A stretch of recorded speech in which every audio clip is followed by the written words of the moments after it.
भक्तजनों, महान भक्त और राजा ध्रुव के वंश में आया था एक ऐसा इंसान जो था कपटी अत्याचारी। दया का ना था उसमें नामो निशान। उसके आतंक से त्रस्त थी ये धरती, फिर ऋषियों की श्राप से उठी उसकी अर्थी। अरे अरे, ये क्या पन्ना, आज ये कैसी उल्टी गंगा बहा रहे हो? भक्त जनों को क्यों एक पापी की कथा सुना रहे हो? हमें तो कथा सुननी है प्रभु के अगले अवतार की, जो जोड़े हमें प्रभु से भक्ति के उस तार की। सब्र करो हीरा, सब्र करो। ये कथा भी भगवान विष्णु के अंशावतार राजा पृथु की ही है। लेकिन उनसे पहले उस पापी इंसान राजा वेन के बारे में भी जानना जरूरी है, क्योंकि उसी के शरीर से जन्मे थे राजा पृथु। इसलिए शुकदेव जी इस कथा की शुरुआत राजा वेन से ही कर रहे हैं। राजा परीक्षित महाराज ध्रुव के वंश में ही बड़े पराक्रमी और यशस्वी राजा हुए थे राजा अंग। उनकी कोई संतान नहीं थी। संतान पाने के लिए उन्होंने यज्ञ किया। इसके बाद राजा अंग की पत्नी रानी सुनीता ने वेन नाम के पुत्र को जन्म दिया।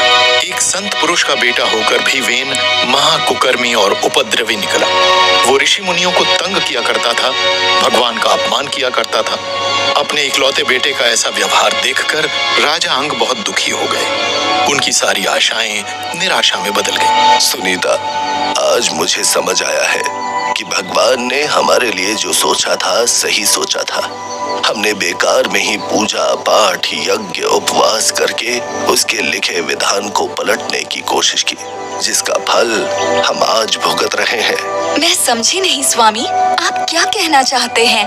ईश्वर जानता था हमारा पुत्र ऐसा नालायक होगा, इसीलिए उसने हमें संतान नहीं दी थी। मगर हमने ही जिद में आकर यज्ञ हवन किया और यज्ञ के प्रसाद से ऐसा कुपुत्र पाया जो हमारे महान वंश पर कलंक लगाने आया है। ऐसा मत कहिए महाराज, उसकी अभी आयु कम है। मुझे उम्मीद है हम उसे सुधार लेंगे। ऐसा हो जाए तो बहुत अच्छा है, वरना मेरा तो इस संसार से अब मन भर गया है। राजा अंग ने अपने बिगड़े बेटे बेन को सुधारने की बहुत कोशिश की, लेकिन वो नहीं सुधरा। तब राजा अंग को संसार से वैराग्य हो गया। वो पत्नी, पुत्र और राज्य का मोह छोड़कर वन में चले गए और तपस्या में लीन हो गए। राजा के बिना राज्य का सिंहासन खाली था और बेटा इस योग्य नहीं था कि उसे सिंहासन पर बिठाया जा सके। तब रानी सुनीता ने राज्य के मंत्रियों और ऋषियों से सलाह की और फिर सबके कहने पर राजकुमार बेन को ही राजा के पद पर बिठा दिया। मगर ये निर्णय सही नहीं रहा। बेन ने राजा बनते ही लोगों को, साधु संतों को तंग करना शुरू कर दिया। उसने यज्ञ हवन धर्म कर्म बंद करवा दिए। राजा के इस आचरण को देखकर ऋषियों ने आपस में विचार विमर्श किया। राजा बेन ने यज्ञ हवन को बंद कर दिया है, जिससे पृथ्वी पर अराजकता फैलने लगी है। अकाल, सूखा, भुखमरी फैलने लगी है। जनता परेशान हो चुकी है। समझ नहीं आ रहा क्या किया जाए। इसका एक तरीका है ऋषिवर, या तो राजा को समझ लिया जाए, वरना उसको समाप्त करके किसी योग्य राजा को सिंहासन पर बिठाया जाए, ताकि राज्य और प्रजा की रक्षा हो सके। इस बात पर सभी ऋषि मुनियों में सहमति बनी और वो राजा बेन के पास जाकर उन्हें समझाने की कोशिश करने लगे। राजन, भगवान उसी राजा से प्रसन्न होते हैं जो यज्ञ हवन से देवताओं को उनका भाग देता है और भगवान की आराधना करता है। उसके राज्य पर हमेशा देवताओं की कृपा रहती है। इसलिए आप अपने राज्यों में यज्ञों का अनुष्ठान करें, उनको बंद कराकर देवताओं का अपमान ना करें। कैसी बात कर रहे हैं आप लोग? राजा तो खुद ईश्वर होता है, उसके अंदर सारे देवता समाये होते हैं। उसे किसी दूसरे की आराधना करने की क्या जरूरत है? बल्कि आप लोग भी अब से मेरी ही आराधना करें, क्योंकि आप लोगों का रक्षक मैं हूँ, भगवान नहीं। राजा बेन किसी तरह से नहीं माना, उल्टे उसका अत्याचार दिनों दिन बढ़ता गया। तब एक दिन ऋषियों ने क्रोध में आकर एक घास के तिनके को अभिमंत्रित किया और उससे राजा बेन का वध कर दिया। मगर अब एक बड़ी समस्या ये थी कि राज सिंहासन कौन संभाले। राजा बेन का कोई उत्तराधिकारी नहीं था। ऋषि मुनि नहीं चाहते थे कि एक महान वंश परंपरा केवल एक बुरे व्यक्ति के कारण इस तरह से खत्म हो जाए। इसलिए उन्होंने एक उपाय किया। अपने मंत्रों की शक्ति से बेन के मरे हुए शरीर की जंघा का मंथन किया, जिससे एक बौना पुरुष पैदा हुआ उनका नाम निषाद पड़ा। उन्होंने पैदा होते ही बेन के सारे पाप और बुरे कर्म अपने सिर पर ले लिए, जिससे बेन का शरीर पवित्र हो गया। इसके बाद ऋषियों ने राजा बेन की भुजाओं का मंथन किया। तब एक स्त्री और एक पुरुष पैदा हुए। उस पुरुष में भगवान विष्णु और स्त्री में लक्ष्मी जी का अंश था। पुरुष का नाम पृथु और स्त्री का नाम अर्ची रखा गया। अर्ची का विवाह पृथु से करा दिया गया। पृथु के शरीर में भगवान विष्णु के चिन्ह थे, जिन्हें देखकर देवताओं और ऋषि मुनियों ने उन्हें भगवान विष्णु का अच्छा अवतार माना और वो उनकी स्तुति करने लगे। इसके बाद एक शुभ मुहूर्त में पृथु का राज्याभिषेक कर दिया गया। इसके बाद क्या हुआ मुनिवर? राजा पृथु का जीवन काल कैसा रहा? पृथु के राजा बनने के कुछ ही दिनों बाद पृथ्वी पर अकाल पड़ गया। भूख के कारण प्रजा त्राही त्राही करने लगी। भूख से व्याकुल प्रजा राजा पृथु के पास आई। प्रजा का दुख देखकर उन्होंने अपने मंत्रियों राज ऋषियों से विचार विमर्श किया। तब उन्हें राज ऋषि ने बताया, महाराज, स्वर्गीय राजा वेन के अत्याचारों से पृथ्वी बहुत त्रस्त थी। इसलिए पृथ्वी ने खुद ही अन्न, जल, औषधियों को अपने भीतर छिपा लिया था।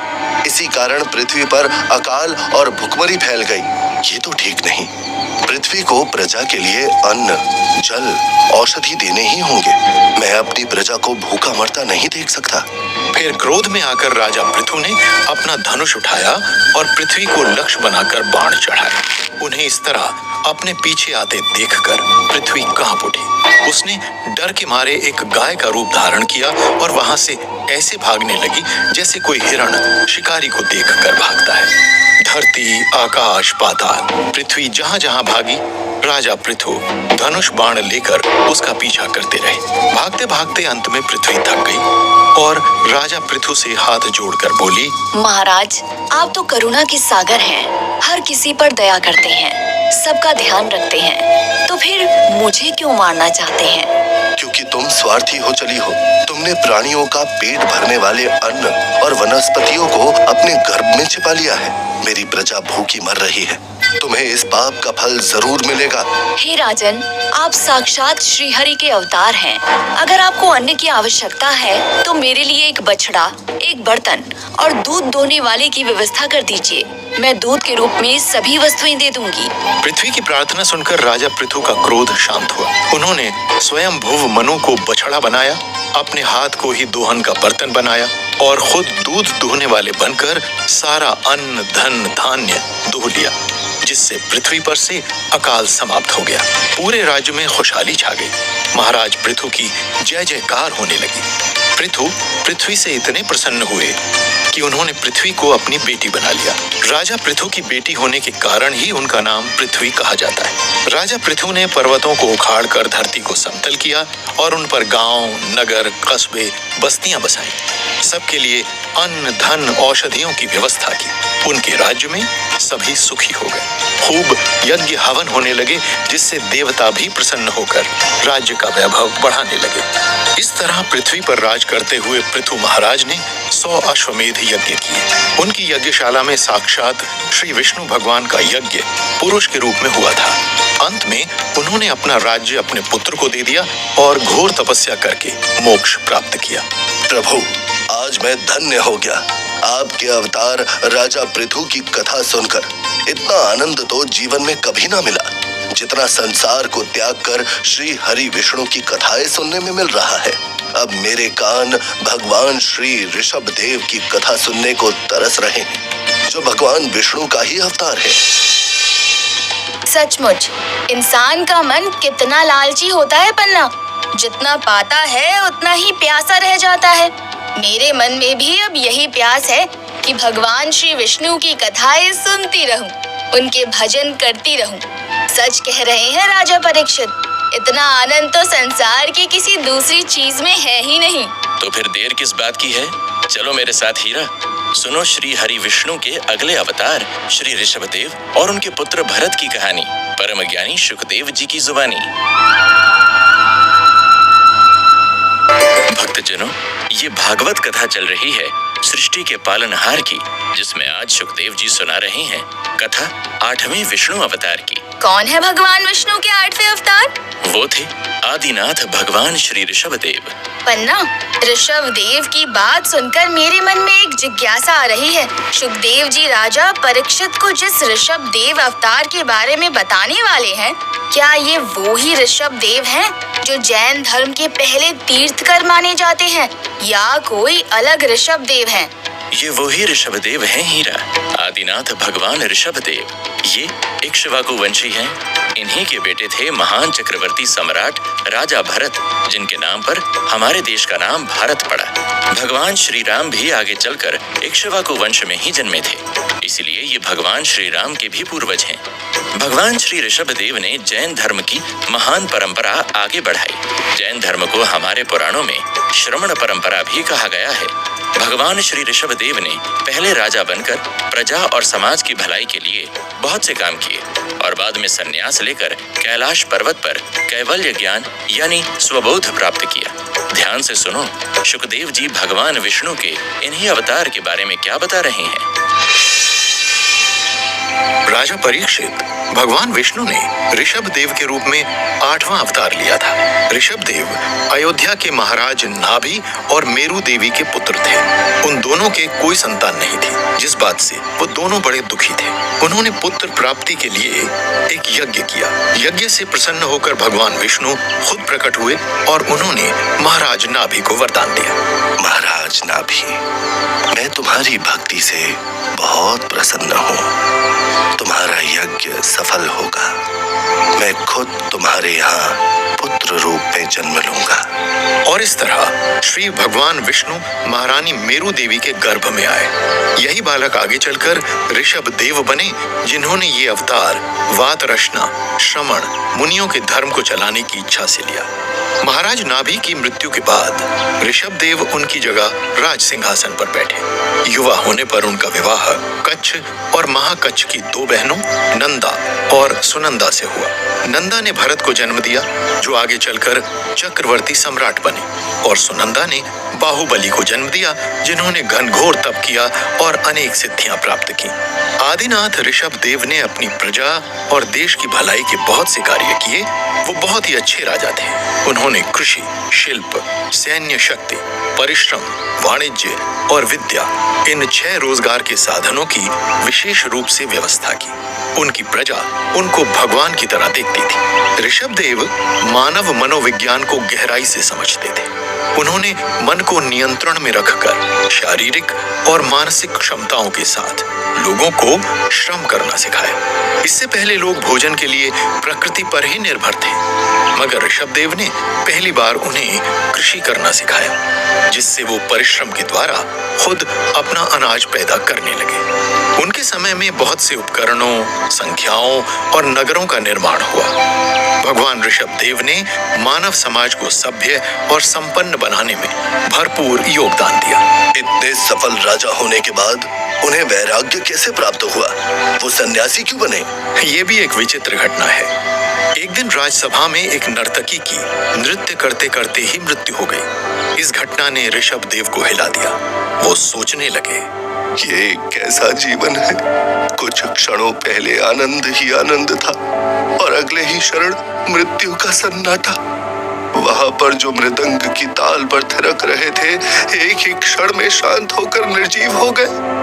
क्या है हमारा सत्य? हम जिंदा हैं या मृत? इस जीवन में कुछ भी तो स्थायी नहीं। एक ही पल में मृत्यु हमसे सब कुछ छीन लेती है। फिर क्यों हम छोटी छोटी उपलब्धियों पर नाचते हैं, राज्यों का विस्तार कर खुश होते हैं? क्यों भविष्य की योजनाएं बनाते हैं? आखिर क्या उद्देश्य है हमारे जन्म का और हमारे जीवन का? एक अचानक हुई मृत्यु को सामने देखकर ऋषभ देव जी के मन में ऐसे ही आध्यात्मिक सवाल उठने लगे और उन्हें संसार से वैराग्य हो गया। उन्हें पूरा संसार बेकार और अर्थहीन लगने लगा। श्री ऋषभ देव ने उसी दिन संसार को छोड़ने का फैसला कर लिया। पहले उन्होंने समाज को नीति और सामाजिक नियम की शिक्षाएं दी और फिर वो संन्यास लेकर तपस्या करने वन चले गए। उनके जाने के बाद उनके बड़े बेटे भरत राजा बने, जिन्होंने अपने पिता की कीर्ति को अपने अच्छे शासन से आगे बढ़ाया। वहीं दूसरी तरफ भरत के छोटे भाई बाहुबली अपने पिता श्री ऋषभदेव की तरह वैराग्य धारण करके तपस्या करने चले गए। इस तरह बड़े भाई भरत ने श्री ऋषभदेव की राजसी परंपरा को संभाला, वहीं उनके छोटे बेटे बाहुबली ने उनकी श्रमण परंपरा को आगे बढ़ाया। अंत में कैलाश पर्वत पर श्री ऋषभदेव को कैवल्य ज्ञान प्राप्त हुआ।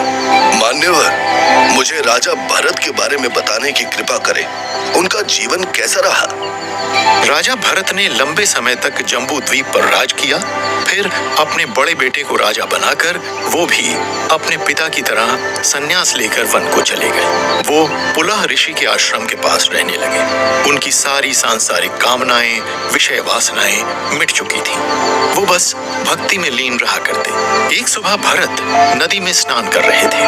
तभी एक गर्भवती हिरणी नदी में पानी पीने आई, लेकिन तभी एक शेर की दहाड़ सुनकर उसने नदी पार करने के लिए छलांग लगा दी। छलांग के कारण उसका बच्चा गर्भ से बाहर नदी में ही गिर पड़ा और डूबने लगा।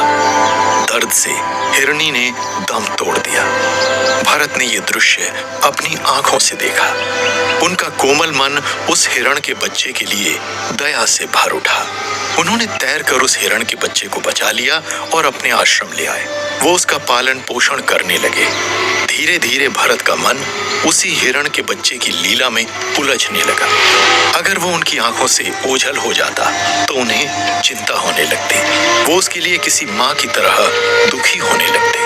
वो उसके खेल देखकर ऐसे खुश होते जैसे माँ अपने छोटे बच्चे के खेल देखकर खुश होती है। इस तरह अपना राजपाट त्याग कर वैराग्य धारण कर चुके भरत हिरण के बच्चे के मोह में डूबते चले गए। जब भरत का अंत समय आया तो उन्होंने ईश्वर की जगह उस हिरण को ही याद किया। इसी कारण अगले जन्म में वो हिरण बने।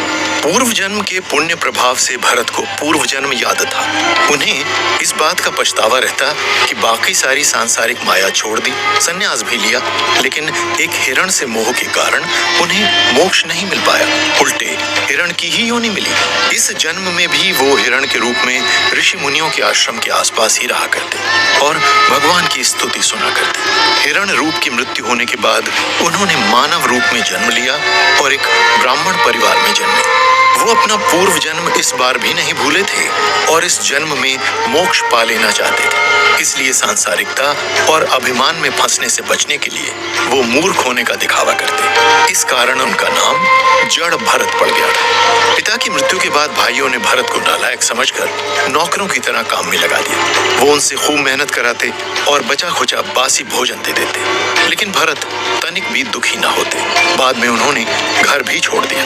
वो दिन भर जंगलों में घूमते फिरते, जो भी कंद मूल मिलता खा लेते। लोग उन्हें पागल समझते थे। एक दिन भरत कहीं जा रहे थे, तभी उस रास्ते में राजा सौवर राज की पालकी निकली। वो राजा कपिल मुनि से आत्मज्ञान की दीक्षा लेने जा रहे थे। उस समय पालकी के एक कहार यानी कि पालकी चलाने वाले की तबीयत अचानक खराब हो जाने के कारण उन्हें एक कहार की जरूरत पड़ी। तभी राजा के सैनिकों की नजर जड़ भरत पर पड़ी। अरे वो देखो सामने, कितना हट्टा कट्टा आवारा आदमी घूम रहा है। इसी को कहार बना देते हैं। और उन्होंने भरत को राजा की पालकी में कहार बनाकर लगा लिया। भरत पालकी उठाए चलने लगे, लेकिन उनकी नजर भूमि पर रहती कि कहीं कोई कीड़ा मकोड़ा उनके पैरों से दब न जाए। ऐसा होने पर पालकी डगमगाने लगती। ऐसा बार बार होने पर राजा क्रोधित हुआ।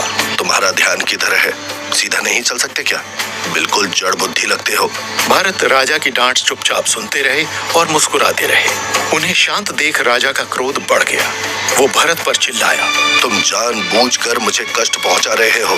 मैं राजा हूँ और तुम्हें इस गलती के लिए प्राण दंड भी दे सकता हूँ। आप राजा हैं, आपको दंड देने का अधिकार है, किंतु आप किसे दंड देंगे? इस शरीर को जो इस पृथ्वी पर खड़ा है, या इसके अंदर रहने वाली आत्मा को? वैसे तो ये शरीर खड़ा नहीं है, क्योंकि ये इस पृथ्वी से अलग नहीं है। ये पृथ्वी भी पंच तत्वों से बनी है और ये शरीर भी पंच तत्वों से बना है। देखने में ये मेरा है, मगर ये मेरा होते हुए भी मेरा नहीं है। जो मैं हूँ वो तो आत्मा रूप है, जिसे इंद्रियों से अनुभव नहीं किया जा सकता, उसे देखा भी नहीं जा सकता और छुआ भी नहीं जाता। फिर उसे दंड किस तरह देंगे राजन? कहार के मुंह से तत्व ज्ञान की ऐसी बड़ी बड़ी बातें सुनकर राजा हैरान रह गए। उन्होंने भरत का चेहरा ध्यान से देखा। उनके चेहरे पर दिव्य तेज चमक रहा था। राजा को समझ आ गया कि ये जरूर कोई सिद्ध योगी है जिनका वो अनजाने में अपमान कर बैठा है। अपनी भूल समझ आने पर राजा पालकी से उतरे और भरत को प्रणाम कर बोले, मुझे क्षमा कर दीजिए, मैंने अपने अहंकार में आपका बहुत अपमान कर दिया। आप निश्चित ही एक सिद्ध योगी हैं। मैं तो कपिल मुनि के पास ज्ञान के लिए जा रहा था, मगर मुझे आपसे ही तत्व ज्ञान मिल गया। अब आप ही मुझे दीक्षा दें और मोक्ष का मार्ग दिखाएं। इस तरह राजा ने भरत को अपना गुरु मान लिया और उनसे तत्व ज्ञान की दीक्षा ली। भरत ने भी पूरे मन से राजा के सभी प्रश्नों के जवाब दिए और उन्हें आत्मबोध करा दिया। गुरु शिष्य के बीच जो ज्ञान का आदान प्रदान हुआ, उससे न सिर्फ राजा मुक्त हुए, बल्कि भरत की भी उस जन्म में मुक्ति हो गई। बहुत सुंदर कथा थी पन्ना, मगर एक बात मुझे समझ नहीं आई। एक हिरण के बच्चे से मोह होने पर राजा भरत की मुक्ति नहीं हुई, मगर हम संसारी लोग तो न जाने कितने मोह में पड़े रहते हैं। घर, परिवार, बाल बच्चों के, गाड़ी मकान के और कितनी इच्छाओं में फंसे रहते हैं। इसलिए तो मरने से इतना डरते हैं। फिर हमारा क्या होगा? इसलिए तो मुनिजन श्रीमद् भागवत पुराण का निरंतर श्रवण करने को कहते हैं, ताकि धीरे धीरे हमारी भक्ति इतनी बढ़े कि हमारे सारे मोह, सारी इच्छाएं छूट जाएं। क्योंकि किसी भी चीज में मोह हमारी सोच बदल सकता है, हमारा चिंतन ईश्वर से हटा सकता है। इसलिए इस बात की पूरी खबरदारी रखनी जरूरी है कि हमें किसी भी तरह के मोह में ना फंसते हुए अपनी जिम्मेदारियां निभानी है। बात तो तुम सही कह रहे हो हीरा। इस संसार में रहना और खुद को मोह माया से बचाकर रखना तलवार की धार पर चलने जैसा है। मगर जब साथ श्रीमद् भागवत का ज्ञान हो तो फिर ये सफर भी आसान हो जाता है। अब आगे कहो, सुखदेव जी श्री हरि विष्णु के किस अवतार की कथा सुन रहे हैं? ये वो कथा है जिसमें भगवान विष्णु के एक नहीं बल्कि अनेक अवतार हुए हैं। ये अवतार हुए कब और कहाँ, चलते हैं अब हम सीधा वहाँ। देव और दानवों के बीच समुद्र मंथन हो रहा है जहाँ।